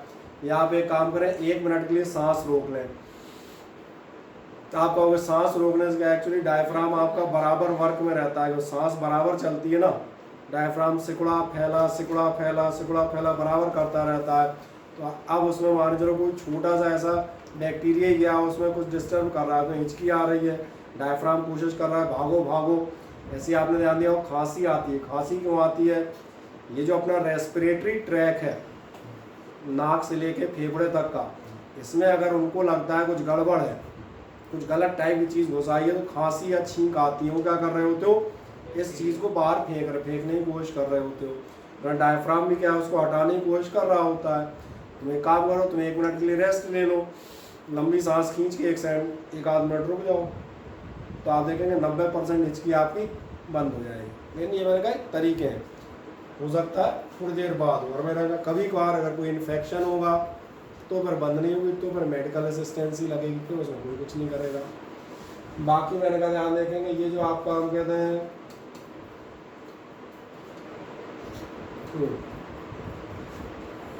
माउथ, तो समझ में आ गया होगा, माउथ और टंग से होता हुआ जो खाना अंदर आया, ये आप देखेंगे ये आपका ईसोफेगस है। और इस ईसोफेगस के नीचे आप जाओगे तो ईसोफेगस के नीचे आप देखना ये आपकी टंकी हो गई, जिसमें 4 रसगुल्ले भर दिए मैंने, हद और क्या। ये टंकी आपको मालूम है ये कहलाती है स्टमक। और स्टमक के आगे आप देखेंगे इस स्टमक का कनेक्शन कहाँ से होगा, इस स्टमक के कनेक्शन पे आओगे तो यहाँ से ये एक आपको मिलती है स्मॉल इंटेस्टाइन, जो आपकी ऐसी क्वाइल टाइप बने, फिंगर टाइप उसके अंदर मिलेंगे। ये जो बाहर से क्वाइल्ड होगी, क्योंकि आपके हम कहते हैं हाथों की लंबाई होती है 6 मीटर लगभग, और 6 मीटर में बता देता हूँ कितना होता है। 6 मीटर होता है 20 फीट, और 20 फीट जिस हॉल में इस समय हम खड़े हैं, और आप लोग भी जिस हॉल में लास्ट ईयर 9th में आ रहे थे उसमें हम बैठते थे ना, उसकी इस वाली दीवार से इस वाली दीवार, लंबी वाली दीवारों की बात कर रहा हूँ, छोटी वाली नहीं, लंबी दीवारों के बीच की आपस की दूरी कितनी है? 20 फीट। यानी क्लास के आगे से लेके पीछे तक का टोटल दीवार टू दीवार डिस्टेंस इतनी लंबी होती हैं आपकी आंतें। समझ आ गया? तभी बेचारा जो खाना आपने खाया है धीरे धीरे धीरे एब्जॉर्ब होता है। नहीं सोचो 2 फीट की आंत होती, जब तक अपन सोचते खाया हुआ एब्जॉर्ब होगा तब तक खाना बाहर हो जाता, बोले कर लो एब्जॉर्ब। इसलिए मैंने कहा that side this much length is there. पर ये जो आपको मोटा मोटा सा नजर आ रहा है, ये जो मोटा पार्ट ये जाता है, ये आपकी लास्ट होती है, ये हो गया आपका लार्ज इंटेस्टाइन, ये पार्ट होगा रेक्टम, और ये लास्ट में एल्स। ये मैंने कहा ये टोटल 4-5 पार्ट हो जाते हैं। अब इनके बारे में हल्की सी चर्चा थ्योरेटिकल कर देते हैं।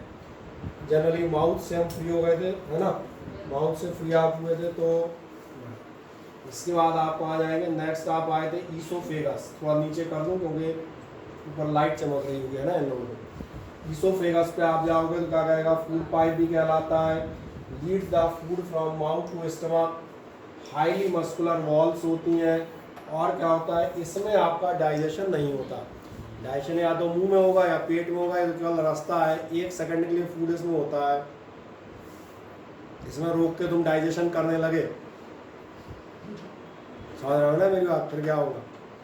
खाना बीच में फंस गया, बोले क्या हो रहा है, बोले थोड़ा डाइजेस्ट हो जाए फिर नीचे जाऊंगा। इसलिए मैंने कहा इसमें नहीं होगा। अब आप जाएंगे स्टमक। स्टमक किसे कहेंगे? जे शेप्ड बैग होता है, यही बात कर रहे थे, थैली होती है। और क्या होगी? Left side of the abdomen. Abdomen, abdomen मतलब ये पेट, एब्डोमिनल केविटी हम इसे कह रहे थे। लेफ्ट साइड में आपका होगा, थोड़ा सा लेफ्ट में। क्या कंटेन करता है? It contains several branched and ब्यूटुलर ग्लैंड्स। अंदर ही अंदर इसमें बहुत सारी, ब्यूटुलर नहीं ट्यूबुलर होना चाहिए, कुछ गड़बड़ हो गया यार, बेचारी स्पेलिंग में मिस्टेक। इसको चलो अपन कर देते हैं तो सही कर लेना, शीट एक बार हम चेक करके देंगे। बहुत सारी आप देखेंगे छोटी छोटी ग्लैंड्स पाई जाती हैं अलग अलग। ग्लैंड्स का काम क्या होगा? एंजाइम्स देना, ताकि जो यहाँ खाना भरा है उसका डाइजेशन अब शुरू हो सके। और क्या होगा ध्यान देखना, ये जो आपका पूरा का पूरा हम कहते हैं स्टमक है, इसको आप ध्यान देखेंगे, ये आपका 3 पार्ट में डिवाइड किया जाता है। और 3 पार्ट कौन से होते हैं? तीनों पार्ट्स के नाम याद रखिएगा। 3 पार्ट्स में सबसे पहला पार्ट, और अभी मैं आपको एक बार दोबारा बताऊंगा, 2 बार बताऊंगा इस चीज़ को। स्टमक का जो मैंने कहा बैग था वो कितने पार्ट में आएगा? 3 पार्ट में। पहला पार्ट कहलाता है फंडिक पार्ट, दूसरा कहलाता है बॉडी पार्ट, और तीसरा कहलाता है पाइलोरिक पार्ट। कौन कौन से पार्ट मैंने कहा? फंडिक, बॉडी और पाइलोरिक। ठीक,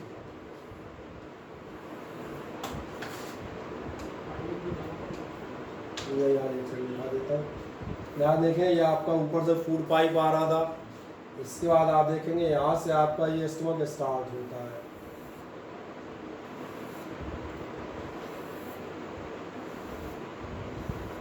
और यहाँ आगे जाके आप देखेंगे, यहाँ से आगे जो आप जाएंगे तो यहाँ से चालू हो जाती है ये भी 3 पार्ट। क्या चीज? अरे खाना यहाँ भरा होता है बाकायदा, और दूसरा एक मस्कुलर होता है, बराबर मूवमेंट होता है। देखना अभी इसमें और एक महान काम होगा, सिर्फ थैली नहीं है, दोनों झोला थोड़ी है भर दिया, बहुत सारे काम करेगा। ध्यान देखना, पहली बात तो फूड आपका यहाँ से एंट्री लेगा। कहाँ से एंट्री लेगा? जिसकी हम बात कर रहे थे, यहाँ से फूड एंटर होगा। यहाँ एंटर होके आप देखना यहाँ पर कहीं आपका फूड भरना शुरू हुआ। ये जो फूड भर रहा है, इसमें सबसे पहले जो हम बात कर रहे थे, पहले वो बात कर रहे हैं। हम जो बात कर रहे थे उसको मैं आप बता देता हूँ कि यहाँ जो फूड आपका भरेगा, इसमें से ये वाला पार्ट आपका कहलाता है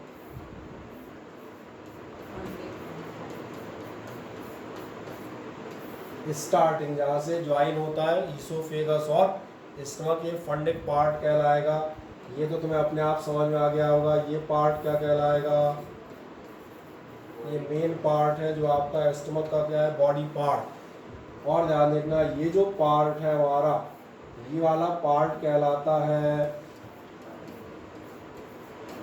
इस पार्ट में आप देखेंगे टूटी लगी होती है, और मैं उसको समझाने के लिए टूटी कहता हूँ बिल्कुल साफ शब्दों में, ताकि आपको बिल्कुल साफ समझ में आए। और एक्चुअली वो टूटी नहीं होती, उसका नाम होता है पाइलोरिक। ये पाइलोरिक पार्ट ही है, उसी के नाम पे होता है पाइलोरिक। थोड़ा बड़ा लिख देता हूँ ताकि हर आदमी को पढ़ने में आए, और ये कलर नहीं पढ़ने में आए तो मुझे बता देना। लड़कियों पढ़ने में आ रहा है तुम्हें कलर ऑनलाइन में? Yes sir. ठीक है, ये कहलाता है पाइलोरिक स्फिंक्टर। अब मैंने टूटी क्यों कहा है वो भी मैं चर्चा करूंगा। एक मिनट से स्टमक पे रुकते हैं। स्टमक का पहला पार्ट समझ में आया होगा, ये पार्ट कहलाता है फंडिक। ये जो यहाँ से शुरू हुआ, यहाँ से स्टमक शुरू होगा। मस्कुलर वॉल होती हैं, स्ट्रेचेबल होती हैं, जो मैं कहता अभी थोड़ी देर पहले नहीं कहा था, शादी में जाते हैं तो क्षमताएं बढ़ जाती हैं, स्ट्रेचेबल है। सबसे खास बात है यहाँ पे बहुत सारी ग्लैंड्स पाई जाएंगी, जिनसे आप देखना बहुत सारे एंजाइम, HCl, म्यूकस, ये सब आएंगे, उन पर भी डिटेल में अलग से बात करूँगा। इन सब का काम क्या होगा, कोई बैक्टीरिया, कोई किसी का डाइजेशन करेगा, उस पर आगे चलेंगे अभी। सबसे खास बात यहाँ ध्यान देखना, यहाँ एक खास वर्ड आता है, और यहाँ जो खास वर्ड आता है वो कहता है यहाँ पर होती है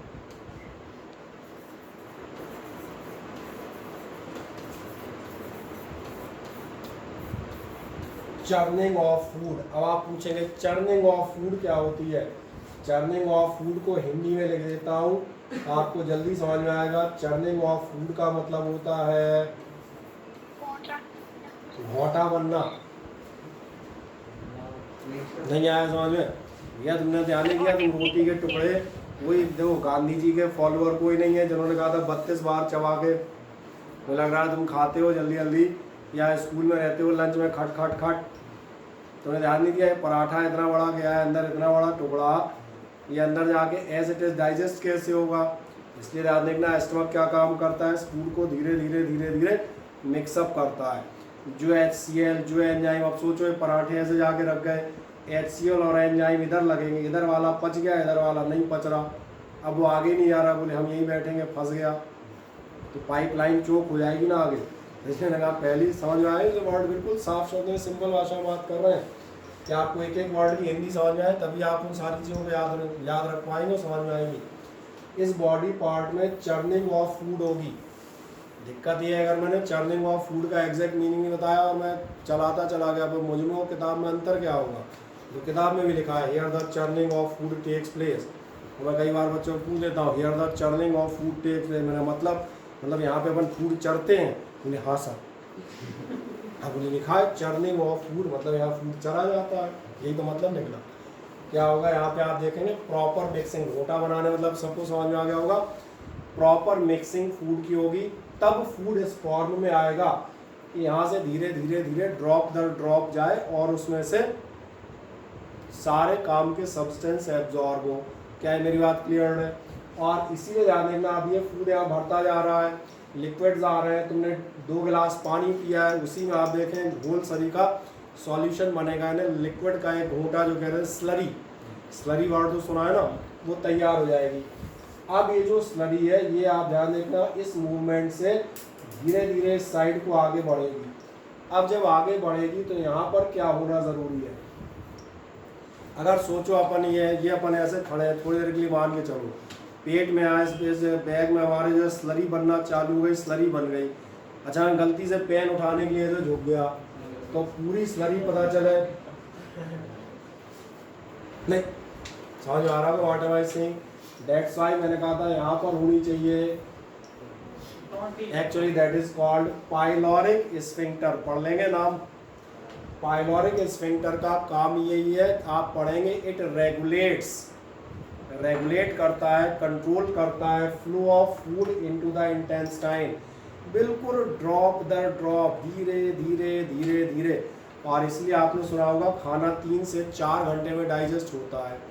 जो तुमने 2, 3, 4 रोटियां खाई तो यहाँ सॉल्यूशन टाइप बना दी जाएंगी, मिक्सअप, धीरे धीरे धीरे धीरे ड्रॉप दर ड्रॉप, अब यहाँ से आपकी इंटेस्टाइन में जाएगा। इंटेस्टाइन चर्चा में 2 मिनट बात करेंगे, ठीक है? विलीज की तुम पूछ रहे थे, 2 मिनट बात लेंगे, एक साथ सब नहीं ले सकते, नहीं तो सब हौच पहुँच हो जाएगा।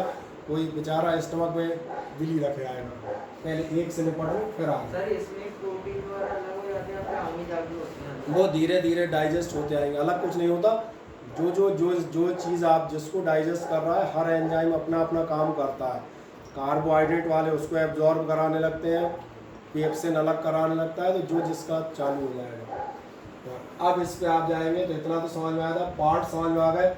अब इस पार्ट में किसी को ऑब्जेक्शन तो नहीं है पाइलोरिक और इसमें, हाँ ना बताना, तो जब मैं आगे बढ़ जाऊंगा कोई दिक्कत नहीं। और यही लिखा मिलेगा, pyloric part is the lower and of the stomach which narrows down like a funnel. Funnel माने तो मालूम है, वो तेल भरने वाली कीप। आप चेक कर सकते हैं, सबसे लास्ट वाला पार्ट होगा और तेल भरने वाला, और ये क्या होगा, चलो ठीक है, तेल भरने वाली कीप की तरह ये आपका कैसा हो जाता है, पतला हो जाता है यहाँ पे, ताकि धीरे धीरे ड्रॉप दर ड्रॉप जाए। और आगे चले, and curves to the right like J shape, कैसा हो जाता है, जे टाइप बना लेता है। तो फिगर में दिख गया होगा जे शरीर का। The exit is guarded by, जो आपकी एग्जिट है वो काय से गार्ड होती है, नहीं आया पढ़ने में, आ गया तो पढ़ने में आ रहा होगा, पाइलोरिक स्फिंक्टर। ये कहते हैं आधा तो यहीं से दिख रहा है कुन्ने में, पाइलोरिक स्फिंक्टर जो एग्जिट है उनका था गार्ड की जाएगी, नहीं तो कह नहीं आता, झुक गया तो पूरा सॉल्यूशन झम से चला जाएगा बेचारा उसमें। ठीक, अब ये कहता है, आगे बताएगा, ये कहता है the partly digested paste like food. यहाँ आपके स्टमक में फूड कैसा हो गया था, पेस्ट, जो चर्निंग कह रहा था, is forced into the intestine. ये इंटेस्टाइन में धकेला जाता है, किसके द्वारा, पाइलोरिक स्फिंक्टर। इसी पाइलोरिक स्फिंक्टर के माध्यम से, इसी टोटी के माध्यम से ये आगे की ओर धकेला जाएगा। अब इतनी कहानी में किसी को ट्विस्ट नजर आता हो तो जल्दी से बताओ, नहीं तो फिर हम आगे बढ़े। बोले बच्चों, कोई असुविधा, कोई सुविधा? No sir. क्या सुविधा नहीं, क्या सुविधा नहीं? असुविधा नहीं। चलो, अब फंक्शंस ऑफ स्टमक तो वैसे ही समझ में आ गए होंगे इतनी देर में। टेम्परेरी स्टोरेज ऑफ फूड करता है, थोड़ी देर आपका फूड को स्टोर बनाए रखेगा। पार्शियल डाइजेशन करता है,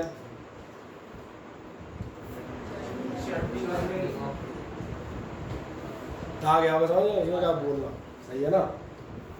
और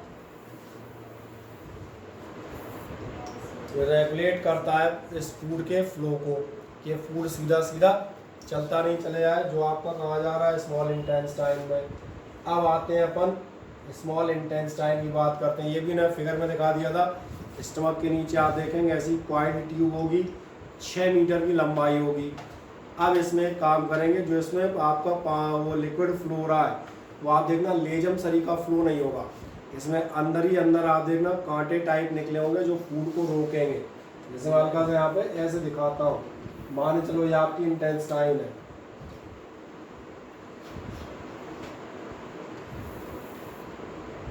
ठीक है, बड़ी बना रहा हूँ ताकि आप बिल्कुल साफ दिखे। इस इंटेस्टाइन में आप देखेंगे क्या होगा, इस इंटेस्टाइन में ऐसी उंगलियां टाइप की बनी होती हैं।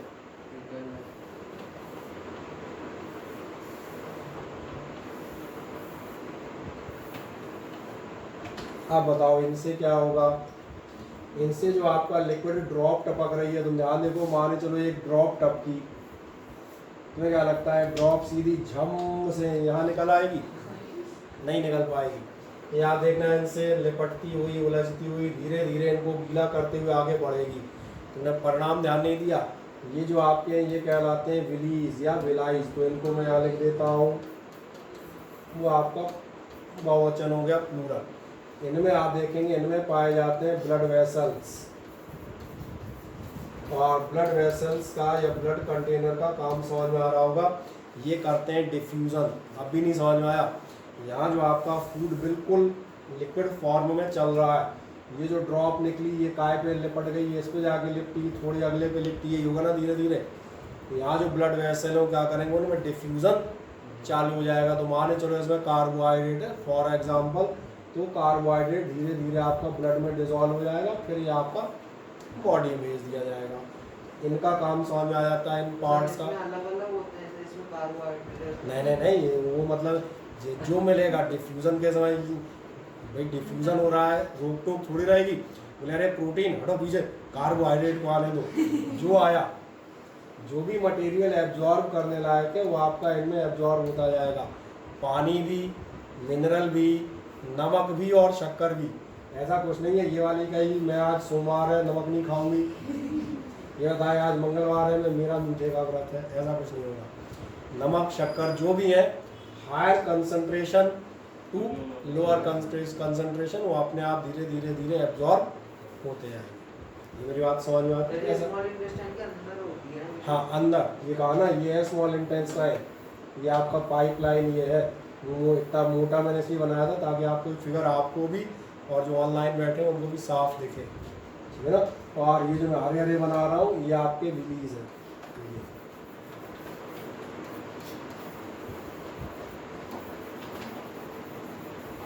इसने कहा था यहाँ से जो फूड ड्रॉप टपकेगी, मैंने फूड ड्रॉप बनाई थी, मैंने कहा था फूड ड्रॉप डायरेक्ट नहीं आ सकती, ये क्या होगी इन सबको गीला करते करते करते तभी आ पाएगी। और उस गीला करने में ही फ़ायदा है क्योंकि यहाँ जो ब्लड वेसल्स हैं वो उस फूड में से अपना अपना हिस्सा धीरे धीरे धीरे धीरे एब्जॉर्ब करते हुए, वही अमीबा की तरह, अमीबा ही है भैया, अपनी सेल भी अमीबा ही जैसी होती है, अमीबा की अलग थोड़ी ना आती है, उसकी तरह अपना धीरे धीरे एब्जॉर्प्शन करते आएंगे। अब कोई डाउट हो तो बोले।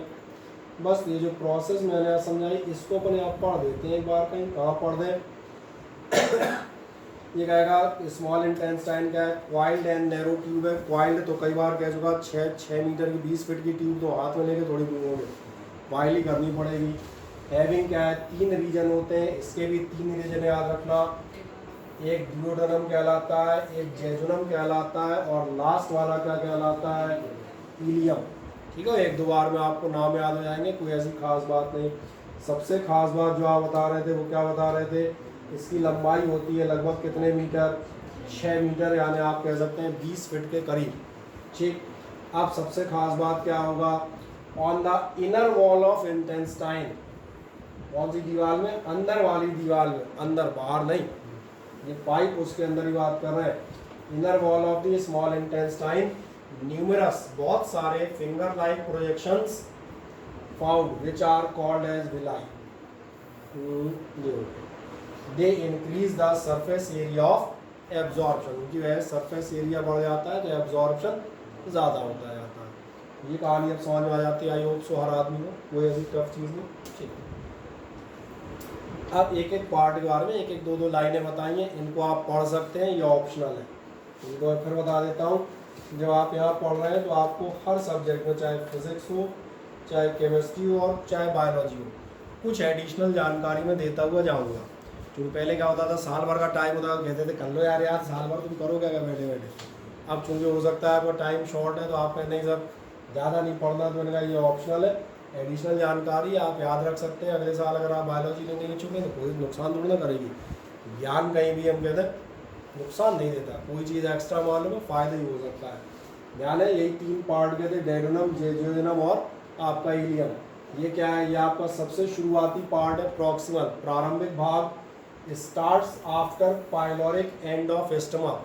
पाइलोरिक एंड तो याद है कौन सा था, टूटी वाला, तो याद दिला दूँ, ये पाइलोरिक पार्ट था, ये टूटी यानी पाइलोरिक स्फिंक्टर था।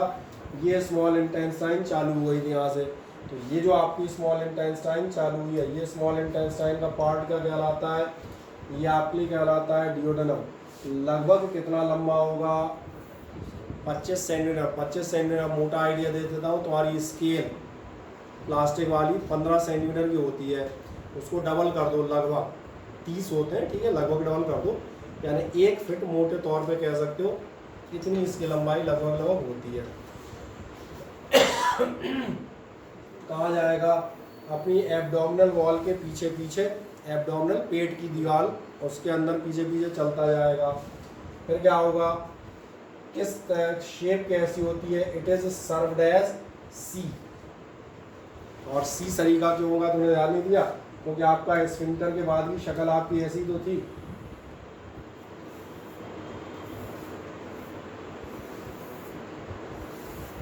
यही हो रहा था ना, ये तो आपका वो था, स्टमक था, स्टमक के आगे आप देखेंगे ऐसे ही आ रहे थे ना, तो इसकी शक्ल कैसी होती है, लगभग कहा जाए सी सरीखी।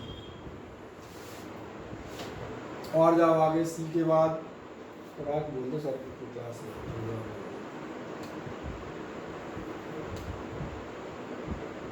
ये मिल गया। इसके बाद आप जाएंगे क्या, हॉर्स शू मारने वाले हो, घोड़े की नाल, वो भी देखी होगी, देखी कि नहीं देखी घोड़े की नाल, ये होती है ऐसी, लगभग कह रहे हैं, एग्जैक्ट थोड़ी ना बनानी है। और क्या होगा, a common bile duct and a pancreatic duct opens in middle of C. बीच में आपकी दो डक्ट माने बता देता हूँ, डक्ट माने होते हैं छोटे छेद।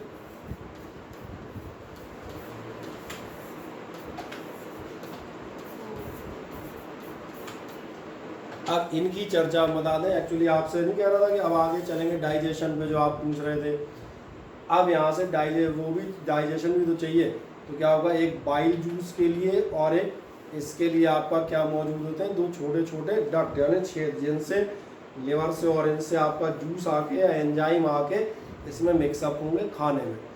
अब आप जाएंगे, क्या आपसे बताएगा, मैं एक बार फिर स्लाइड पढ़ जाऊँ। कॉमन बाइल डक्ट होती है और एक पैनक्रियाज आप देखेंगे ग्लैंड होती है जो पैनक्रियाटिक जूस देती है और एक खास चीज़ देती है, उससे पैनक्रियाज याद रहेगा आपको। अगर आपने एक वर्ड सुना हो इंसुलिन, इंसुलिन का इंजेक्शन किसको दिया जाता है, डायबिटीज वाले, बिल्कुल सही आप कह रहे हैं, क्रॉनिक डायबिटीज़। एक तो हम कहते हैं शुगर होती है, शुगर जिसे कहा जाता है, मतलब शुगर थोड़ी बहुत अप डाउन हो जाए तो टैबलेट्स से डॉक्टर मेंटेन रखता है, कहता है सावधानी रखना, नहीं तो डायबिटीज़ में कन्वर्ट हो जाएगी। एक्सरसाइज करते रहो, खाने में थोड़ा सावधानी बरतो, अपन परहेज कहते हैं, आलू या इस टाइप के हम कहते हैं मीठा कम खाओ, तो अपना टैबलेट से कंट्रोल रहेगी शुगर। लेकिन अब ये सब नहीं कर पाए और बढ़ गई, then it becomes diabetes. Diabetes में क्या होता है, आपकी बॉडी में पैनक्रियाज एक हार्मोन बनाता है which is called insulin. Insulin आपकी बॉडी में शुगर की क्वांटिटी को कंट्रोल करता है, उसको बर्न करता है। ये समझ में आ रहा होगा, यही आपकी एक डक्ट खुली होगी जिससे क्या है, पैनक्रियाज और उसके जूसेस आपके खाने में मिलते हैं। और जो इंसुलिन आप सही कहते हैं, इंजेक्शन इसलिए लगाना पड़ता है कि अगर पैनक्रियाज से इंसुलिन नहीं मिल रहा तो यही डायबिटीज़ है, इंसुलिन प्रॉपर नहीं आ रहा, तो फिर क्या करें, तो फिर आप देखें ऐसा पेशेंट जो है इंसुलिन के छोटे छोटे इंजेक्शन्स लेता है। ये क्लियर हो जाता है। अब हम आगे थे, कहाँ थे हम, तो ये तो हमने बता दिया था। चलो मिडिल ऑफ द सी, एक जेजुनम याद रखना, जेजुनम आपका बीच वाला पार्ट है, Latin word meaning empty. Jejunum को एम्प्टी पार्ट क्यों माना जाता है ये बताता हूँ, क्योंकि कभी भी आप किसी भी बॉडी का पोस्टमार्टम करेंगे, पोस्टमार्टम मतलब समझते हो, चीरा फाड़ी मरने के बाद की गई, मॉर्टम माने डेथ, पोस्टमार्टम माने डेथ के बाद, डेथ के बाद करोगे तो ये पार्ट आप देखेंगे आंत का हमेशा कैसा निकलता है, खाली। और इसीलिए आप देखेंगे जेजुनम का मतलब ही होता है, और इसीलिए आपको ये लाइन मिल जाएगी, is so called because it is always found empty after death. मृत्यु के बाद ये हमेशा कैसा मिलता है, खाली मिलता है। एक लास्ट समझ में आ रहा होगा, लास्ट पार्ट जो लंबा सा गया है उसको आप क्या कह देते हैं, ईलियम। तो जनरली ये तो समझ में आ जाते हैं, हाँ या ना। तो मैंने कहा आपकी स्मॉल इंटेस्टाइन की हमने चर्चा कर ली, बस 2 मिनट और दूंगा। लार्ज इंटेस्टाइन, इससे क्या है, पार्ट्स आपको सारे समझ में आ गए। इस लेक्चर को एक बार और हम बता दें, वीडियो पे आपसे आग्रह करूँगा देख लेना, आपको ये पार्ट सारे अगर याद होगा एक बार में, तो जो पूरी की पूरी डाइजेशन प्रोसेस है, तुमने ध्यान नहीं दिया, पूरी डाइजेशन प्रोसेस के आधे से ज़्यादा टुकड़े तो मैं ऑलरेडी बता चुका, यहाँ ये होगा, यहाँ ये होगा, यहाँ ये होगा। अब क्या करना है, इसके बाद एक बार क्रम में बताते आएंगे, ये हुआ, ये हुआ, ये हुआ, ये हुआ, और देखो ये हो गया। अभी क्या हो रहा है, बाई पार्ट इसीलिए समझा रहा हूँ, एक एक पार्ट आपको पहले अच्छे से समझ में आ जाए। उन्हें कोशिश करना, इस लेक्चर को आप देख लेना तो सारा काम चल जाएगा। ये क्या कहता है, small intestine opens into large intestine. जो आपकी स्मॉल इंटेस्टाइन है कहाँ ओपन होती है, ये आपकी लार्ज इंटेस्टाइन में ओपन हो जाती है, जहाँ आपका कौन सा फूड जाएगा, एक तो अनडाइजेस्टेड, जो डाइजेस्ट नहीं हो पाया, वेस्ट था या मान चले हार्मफुल था, बॉडी ने एक्सेप्ट नहीं किया, ये क्या होता है, is passed to anus through rectum, और उसके बाद लगभग आपका 1.5 मीटर का पार्ट होता है। ये भी आप ध्यान देखेंगे 3 पार्ट में हम डिवाइड करते हैं, सीकम, कॉलोन और रेक्टम। रेक्टम